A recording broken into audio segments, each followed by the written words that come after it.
Hey everyone, this is your DJ Brian Ju, and you're listening to The Drive-In on TBS efm. It's still pretty cold here in Korea, but if you guys listen to our program, you'll stay warm because Brian Ju is such a warm individual. Actually, it's about -5 instead of -20. Last week, it was so cold.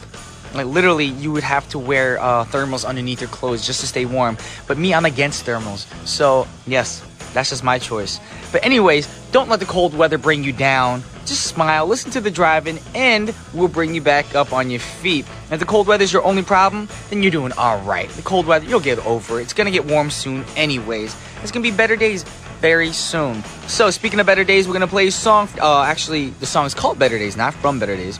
But it's from the movie that came out in 2011 from the film New Year's Eve. And this is Goo Goo Dolls with Better Days. Check it out. All right, welcome back to The Drive-In. I'm your host, Brian Ju, in the studio on this wonderful Tuesday morning. And it's Tuesday, which means K-Film Tuesdays, but that's going to be after intermission, so stick around for that. But if you're interested in getting in contact with us, all you got to do is call the studio at 02-778-1013 or send us a text at sharp 1013 for a charge of 51. Or send us an email at efmdrivein@gmail.com or simply send us a tweet at efmdrivein. And if you have any requests for songs, you got to make sure they're from a TV show or a movie. Can't be any song out there. With that said, right now I'm going to go into the scene of the day.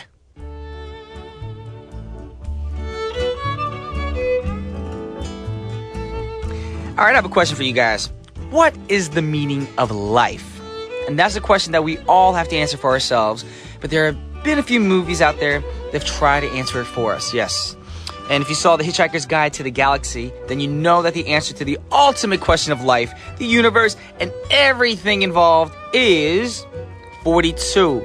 But that's not very meaningful, is it? Or does it help us out at all? But with today's scene of the day, we'll get much more substantial answer from Mr. Arnold Schwarzenegger himself. And this film came out in 1982, and it's none other than Conan the Barbarian. And in the scene, someone asked Conan, what is best in life? So let's see what Conan thinks. Check it out. My fear is that my sons will never understand me. How, Daye? We won again! This is good. But what is best in life?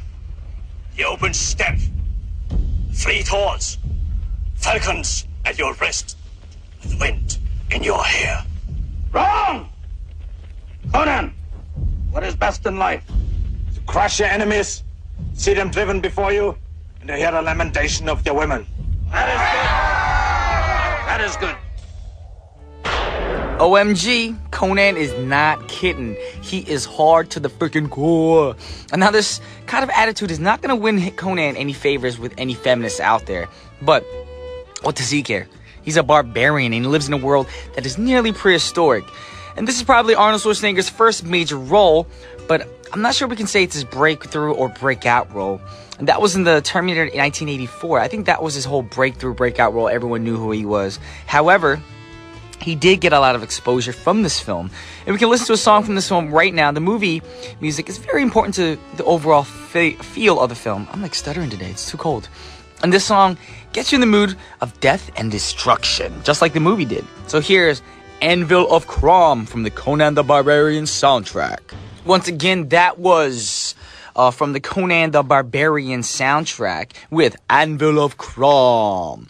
And today is Tuesday, so that means Jason Beshevace will be joining us to talk about Korean films today. But that's right after intermission, so you gotta stay tuned for that. But before that, we have another song. The next song. And the next song is from Lord of the Rings, Return of the King, that came out in 2003. Now, there's a huge debate between me and Mr. Eugene, the writer of the show, because Eugene didn't really like the Lord of the Rings series. He didn't like the movies at all. And it's a recurring point here that we always debate on. And he thinks Star Wars is a lot better. He doesn't get it. Star Wars is not a lot better. Let's just say everyone has their own opinion on films. And there's going to be the people who love Star Wars. There are going to be people who love Star Trek, people who love Lord of the Rings, people who love this and that. You know, it's all different opinions, that's all. And overall, I think it's also important that it's the prequels. the prequels are very important to every film. And honestly, you listeners, you know that the Star Wars prequels were pretty bad. Yes. And if the Lord of the Rings prequels are good, then that answers the question that Lord of the Rings is way, way better. Anyways, we're going to listen to a song from this film. It's from the Lord of the Rings Return of the King film, and this is Into the West, and I'll be right back. Once again, that was from the Lord of the Rings Return of the King soundtrack, and that was Annie Lennox, not Lanny, Annie Lennox singing Into the West. And we're going to go straight into the next song request, and the request is from a very, very, strong, devoted listener from Thailand. Her name is Ong Ni, so thank you very much for this next request. And it comes from the film The Three Musketeers, which came out in 1993. And the question for you guys is, can you guys name all the Three Musketeers? And the answer is not chocolate, chewy nougat, and silver packaging. Ooh, that sounds so sexy right now. Anyways, the answer is Athos, Parthos, and Aramis, and D'Artagnan. Yes, you're thinking, wait, that's 4, not 3, Brian. You can't count. Well, D'Artagnan, he actually joined later on. So, those are the Three Musketeers for you. And here's a hit song by Bryan Adams, Sting, and Rod Stewart with All for Love. And I'll see you in a moment. Welcome back to The Drive-In. It's now time for K-Film Tuesdays, which a go-to guy for the hour, or actually more like 25 minutes. Jason B's in the studio with B. Hey, what's up? What's up, Jason? Yeah, I'm very good, thank you. Bit tired, but been a bit jet lagged because I've been back in England. So, yeah. England and back here in Korea. I just realized with your initials in mind, we could be like, this is K-Film Tuesday was JB and BJ. Because we have the same. Yeah, that's flip our letters set and rhyme to, isn't it? Well, yeah, definitely. Yes. Let's talk to the producer. We should have our own corner of our own program on weekends. Yeah. The JB and BJ show. There you go. See, there you go. But I can't compete with that voice of yours, as everyone knows out there. That's why you're here to talk about Korean films, and that's why listeners are here listening, tuning in, and they want to know which Korean film that you brought with you today.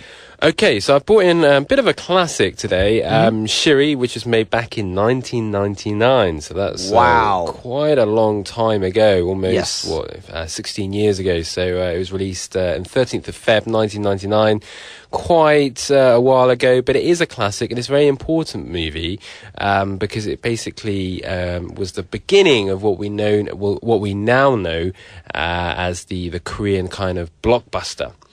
Wasn't this movie one of the first Korean films to be actually played overseas as well? It was one of the first films. I don't think it was the first film, but it did play overseas. It actually played over in the UK. Also played in LA. I saw it in LA too. Yeah. So it's a very significant film because what we now know, like I say, as the Korean blockbuster, we've seen films like The Host and JSA, and more recently, actually, Tower. Which is now playing in theaters. That's kind of been inspired by the Tower Inferno, the Hollywood classic. And what the Korean film industry has done over the years is basically kind of imitated Hollywood blockbusters, but tailored them to kind of local tastes. Have you seen Tower? Yes, I have seen Tower. How is it? It's better than I expected. Okay, I thought it was because the thing is, the director's previous films they are just awful. Frankly speaking, Sector 7 was probably the biggest. Well, it was the biggest flop of 2011. It was this is one of his better films. Also terribly made. And I didn't like his other film either, May 18th. But this film surprised me. It's got its issues, but the visual effects in it are really, really good. Cool. I do recommend you going out to see it. It's playing now in theatres. Actually, we talked about it last week, and Eugene thought it sounded like too much like a Die Hard synopsis. The Die Hard? Oh, well, the first movie? Yeah. Okay, well, there's no terrorists involved in this movie, so there are some differences. But it is a high-rise building, and so it's not a great film, but it was better than I expected. The visual effects were, I think, some of the best effects I've seen in Korean films. Oh wow! And bear in mind that Hollywood films are made on significantly larger budgets. You know, I think it represents quite a statement in terms of visual effects in local cinema. Definitely going to see But it Tower. does have some issues, but I won't go into those now. Let's go back to Shiri. So, yeah, like I say, Shiri, 1999. This is directed by Kang Jae-gyu. Now, he's made a few other movies. Teguki back in 2004, or Brotherhood. That was at then a record-breaking movie, making over 10 million admissions. He also made My Way, which is another war film that flopped last year. I can't believe we're in 2013. That was in 2011. But it stars Han Seok-gyu, Choi Min-si, Kim Yoon-jin, Song Kang-ho. These are all very, very big names in the Korean film industry. Yes. Han Seok-gyu, he's a massive name. He's in The President's Last Bang, Christmas in August. Loads of other films. Choi Min-sik as well, you know, Old Boy. Everyone knows Choi Min-sik. Everyone knows Choi Min-sik. He was in I Saw the Devil, one of Korea's great actors. And Kim Yoon-jin, of course, from 7 Days and Lost, if you like the American... Loved Lost. The American TV series. And Kim Yoon-jin is a personal friend of mine, so... Love her. You always throw these things in, you know, like, oh, by the way, is he or she is a personal friend of mine. Like, was it So Kyung-gu as well, you said? Yes. Kim Yoon-jin actually gave me a shout out for my 2 albums 2 years ago. She did a video congratulatory message to me. Wow. Yes. That's amazing. She's a sweetheart. And I've actually been to her house. She bought me lunch at her house here in Korea. So, nice house. Well, anyways, I just wanted to next time you meet her, let me know. bit. I mean, I'm very impressed with her English. Her English is remarkable. Well, she was born here, but she grew up in the States. So okay. She always tells me, like, it's hard for her to actually do films in Korea because some of the dialogue, she doesn't understand what's going on. Oh, really? So English is actually easier for her. English is her first language as opposed to a second language. Okay, cool. Yeah. But yeah, she's great in this movie, and Song Kang-ho as well, who is yes. Great actor. probably Korea's most prolific actor. He's in Howling, Thirst, The Host. Anyway, in terms of this movie, it follows North Korea's 8th Special Forces, who hijacks a shipment of CTX, a potent new liquid explosive, and threatens South Korea as part of a plot to reunify the two countries. Yu, played by An Sang-gyu, and E, played by Song Kang-ho, are special agents at the South Korea's secret intelligence service as they attempt to track down the terrorists and find the CTX. Meanwhile, he, the 8th ultra-bad female sniper, resurfaces to wreak havoc and haunt Ryu. Well, as you can see, this movie is very much a kind of a Hollywood-style Korean movie. I mean, it sounds a little bit like a James Bond movie in some ways, but at the same time, it's tailored around kind of local, not necessarily local issues, but topics of interest. So the North and South Korea divide is of a very topical point of interest here on the peninsula. So, and given that it kind of emulates kind of Hollywood styles, put those two together, and you have a Korean blockbuster on your hands. And yes, you do. And this film is significant in that it was the first one.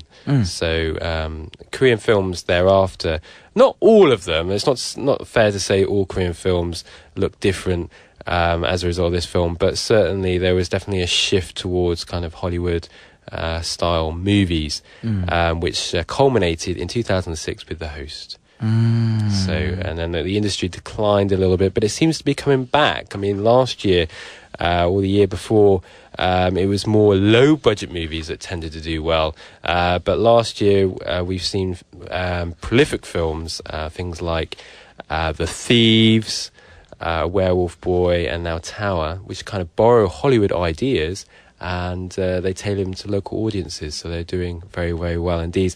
It has attracted some criticism, though. I think people are some people are saying that Korean film industry needs to be more creative rather than borrowing ideas, and I think I would agree with that.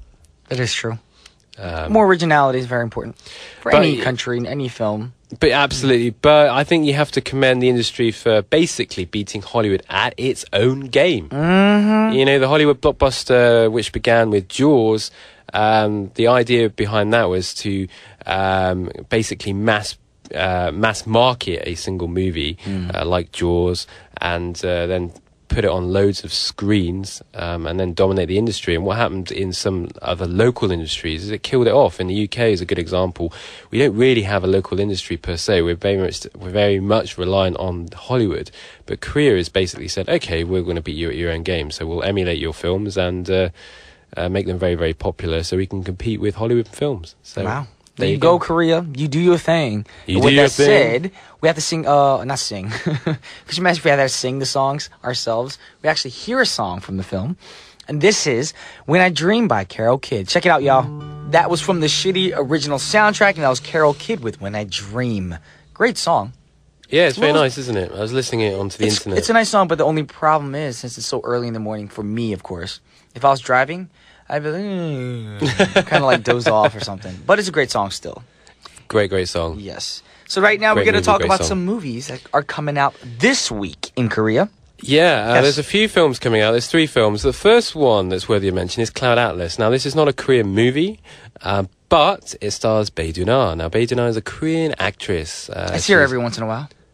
Oh, don't. No. I'm not saying we're friends, but the thing is, I've met her before, but she actually lives near the gym that I work out at.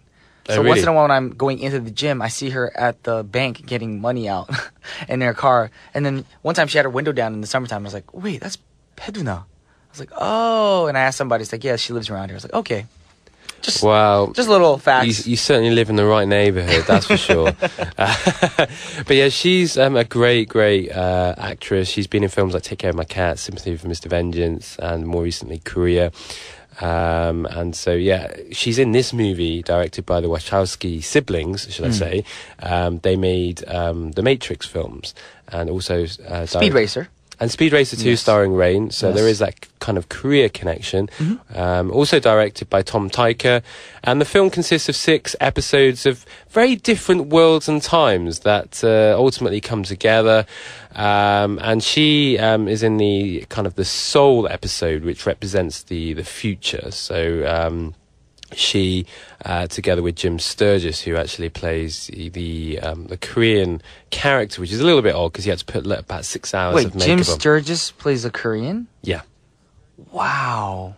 It's a bit odd. I think someone I know was a little bit kind of like, why is it that they have to put these... Why don't they just hire a Korean actor to play You know what's the funny about Jim Sturgis, right? He has a connection with Korean actors, I feel like. Because he's in this movie with Bae Doona. Yeah. He was in a movie called Crossing Over with Justin Chon from Twilight. And he was also in a movie, 21, with Aaron Yoo. All Korean-American actors. Oh, there you go then. I think that's why they chose Jim Sturgis. Like, which Hollywood actor worked a lot with Koreans in a film? Jim Sturgis. So let's put him in some Korean makeup. Well, there you go. there you go. Some Hollywood facts for you guys. Yes. Great facts there, Brian. But this movie also stars Hugh Grant, Tom Hanks, Jib Broadbent, Halle Berry. So it's a really interesting film. Berry. You love Halle Berry? She's gorgeous. She isn't she? She's very delightful in this film. Yes. This movie is actually an independent film. It sounds like a contradictory in terms. $100 million it cost to produce this film. $100 million. And so for what an independent... would you do if you had that money right now? I don't know. I'd travel the world, maybe buy a nice car. That's a lot of money, yes. But, you know, an independent movie costing $100 million, that sounds like a contradictory in terms, doesn't it? But it's the most expensive independent film ever made. It didn't do very well in the United States and North America when it opened a couple of months ago. But it's a very European film, in my opinion, so it might fare better in Europe. Not sure how well it'll do here. I think Bae Doona being in the movie will raise its profile. There are also a couple of other films coming out this week. My Little Hero, starring Kim Dae-ron from Sunflower, and directed by Kim Sung-hoon. And this movie follows an ambitious musical director who becomes a musical mentor after conducting a blind audition. He's surprised to realise the one he chooses a half-Korean Filipino boy. Now, this sounds a little bit like Punch in many ways, which looks at multiculturalism, Wandugi. We talked about this film a few weeks ago. So it'd be really interesting to see how well this film does. I do like Kim Dae-ron. I think he's a very good actor, so I'm really looking forward to it. Also released is the gangster shaman Baksu Gondal is the Korean title, also Shaman, and directed by Jo Jin-gyu. My Wife is a Gangster, starring Park Shin-yang, who is in The Big Swindle, Kim Jung-tae, who's in Everything About My Wife, and Ji-won from Foxy Festival. So we'll have to see how well that does. But there's a few films coming out this week. I think Cloud Atlas is the highlight. I'll be really interested to see how well that movie does. I'm gonna just go see this movie because I heard some of my friends in the States saw it. They didn't like it that much. But, everybody has their own opinion on films. I've seen films where my friends like, oh, this movie just stinks. You're not going to like it. And I'll watch it. And I've been very satisfied with certain films that other people don't like. Yeah, and this movie is a very long movie. I will. But do you notice that about movies these days? A lot of films are too long. A lot of films are. The Hobbit was long. What was the other blockbuster movie that came out the week before that? I don't know. There's so many movies right now that are over 2.5 hours long, almost 3 hours long. Yeah. Well, to be honest, this film doesn't feel that long. Bear in mind, there's 6 episodes. So I've walked in thinking, oh my goodness, this is a long movie. I have to be careful how much I drink. I don't want to be rushing out to go to the toilet. Exactly. But I actually thought it wasn't actually... I mean, it's a long movie, but it didn't feel that long, 170 odd minutes. That means the movie was enjoyable. Usually. Yes. And it's... definitely recommended. I think it's either a love or hate movie. Okay. You'll either love it or hate it. I would say love it is probably a strong word, but certainly liked it, admired it, and it is a little bit pretentious, I think, but I think overall it's a movie that's definitely worth checking out. And it would be really interesting to see how well it does here. I don't know if it will do very well, but given the local interest in Bedouin, I think we'll have to wait and see. And I think she's great in this film, so that's definitely... I didn't actually say that, but I think she's fantastic in this film, and her English is not bad at all. Okay. Well, thank you for your evaluation on the film, and I just want to thank you again for recommending this film. Yeah, you have a great day. We have another song to play for you guys from earlier. You're talking about a movie called My Little Hero. This is from the My Little Hero original soundtrack, and it's sung by one of my favorite hoobas in the business from the group 2PM, June K. Yes, and he's singing Sunshine. And with that said, thank you, JB. Thank you for coming out. Thanks, Brian. All right, a lot of listeners probably thinking, BJ. Justin Bieber? Justin Bieber's in the studio? No, Jason Besservase. We'll see you next week, all right? Yeah, see you next week. All right. Once again, that was from the Sunshine, well, not the Sunshine, but My Little Hero original soundtrack called Sunshine by June K from the group 2PM. And right now it's the end of the show. I know what you're thinking, Brian Jew. It is too fast. But guess what? We still have Wednesday, Thursday, and Friday, so don't be disappointed. Next song comes in the 1996 romantic fantasy film, Phenomenon. In this film, star John Travolta as a normal average guy who suddenly gets special powers and becomes a genius. What would you do if that happened to you? That's my special part today. I'm speaking with an accent. Anyways, the song is Misty Blue by Dorothy Moore from the Phenomenon soundtrack. But stick around because we have 101.3 Main Street with An Jung Hyun next. And I'll see you guys tomorrow. This is Brian Ju signing off. Peace.